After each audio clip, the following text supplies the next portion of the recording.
Hey guys, నేనైతే ఇవాళ బంజారాలో Maisamma festival ఎలా జరుపుకుంటారు, ఎలా చేస్తారు అనేది మీకు చూపించబోతున్నా. సో ప్రతి ఒక్కరు తెలుసుకోండి. ఫస్ట్ మనం తెలుసుకోవాల్సింది ఏమిటంటే, ఇది పోతురాజు అంటారు దీన్ని. అంటే మైసమ్మ టెంపుల్ ఆపోజిట్లో ఉంటుంది అది. ఇది వచ్చేసి మనకు మైసమ్మ టెంపుల్ అన్నట్టు. అంటే మనమే దానికి బొట్టు కుంకుమ పెట్టేసి అలంకరించాలి. మనకు కావాల్సిన సెటప్ చేసుకున్న తర్వాత ఈ బోనం అనేది దేవుడి కోసం, అంటే దేవునికి ఆపోజిట్లో ఒక ప్లేట్ పెట్టేసి ఆ ప్లేట్లో ఆ బోనం అనేది దేవునికి వేయాలన్నట్టు, అది ఆచారం. తర్వాత మనం గొర్రె పిల్లని అయితే గుడి ముందుకు తీసుకొచ్చి మొక్కాలి. మొక్కిన తర్వాత అది ఇలా జడితి తీసుకుంటుంది. జడితి తీసుకున్న వెంటనే మనం దాన్ని కోసేయాలన్నట్టు. కోసేస్తేనే పండుగ ముందుకు సాగుతుంది. ఎందుకంటే అది జడితి ఇచ్చిన తర్వాతనే దాన్ని కొయ్యాలి, లేకుంటే దేవుడు యాక్సెప్టెన్స్ అనేది ఉండదు అన్నట్టు. మీరే చూశారు కదా, అది జడితి ఇచ్చిన వెంటనే మా అమ్మయ్య ఉండి మా నాన్న వచ్చేసి దాన్ని కోసేసారు. అలాగే ఆ వచ్చే బ్లడ్ తీసుకొని, అంటే మా మామయ్య ఆ బ్లడ్ తీసుకొని గుడి మీద అచ్చులైతే వేస్తున్నాడు. అంటే ఒక 5 అచ్చులు అనేది ఆ దేవుని గుడి మీద వేయాలి ఆ బ్లడ్ తీసుకొని. అలాగే కొంచెం గుడి మీద కూడా పొయ్యాలి. మా మామయ్య అయితే ఆ ప్రాసెస్ అయితే చేస్తుండు, మీరైతే చూస్తున్నారు. నేనైతే ఎలాంటి అబద్ధాలు అయితే ఆడతలేను. ఇలా ప్రతి ఒక్కటి అలంకరిస్తేనే దేవుడు మనకి ఏదైతే కోరుకుంటామో అది చేస్తాడు అన్నట్టు. దానికోసమే ఇదంతా. ఇప్పుడైతే బాడీ ఉండి హెడ్ సపరేట్ అయిపోయింది. ఆ హెడ్ అనేది గుడి ముందు పెట్టాలన్నట్టు మొత్తం అయ్యేదాకా. మా అత్తమ్మ అయితే అందరికీ కంకణం అయితే కట్టుకొస్తుంది. ఆ చేతికి కడుతున్నారు చూడండి, అదే కంకణం. అవును, హాయిగా మా వాడైతే హాయ్ చెప్పమంటే చేతులు జోడించి నమస్కారం చెప్తుండు. అది వాడి సంస్కారం. ప్రస్తుతానికైతే నేను మా మామయ్య వేరే మైసమ్మ కాడికి పోతున్నాం. ఇక్కడ చూస్తున్నారు కదా, ఇది కూడా మైసమ్మనే. ఇక్కడ రైట్ సైడ్ అది ఉంది కదా, అదే దేవుడు. అంటే ఇక్కడ బండలతోనే దేవుణ్ణి చేస్తారు అన్నట్టు. బండ లోపలనే దేవుడు ఉంటాడు.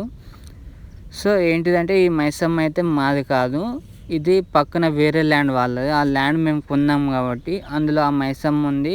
సో మేము చేసేటప్పుడు ఆ మైసమ్మను కూడా పూజించాలని చెప్పేసి ఇక్కడైతే నార్మల్గా మేము ఒక కోడిని అయితే కోస్తున్నాం. మా మామయ్య అయితే ఇక్కడ దేవునికి కూడా అలంకరిస్తుండు, మీరైతే చూస్తున్నారు. అది ఏంటిది, నూనె కానీ అది బత్తి పెట్టేసి, అలాగే ఇక్కడ మనకు అది దాన్ని ఏమంటారో నాకు తెలియదు, ఆ దేవునికి అయితే అలంకరణ అయితే చేస్తుండు.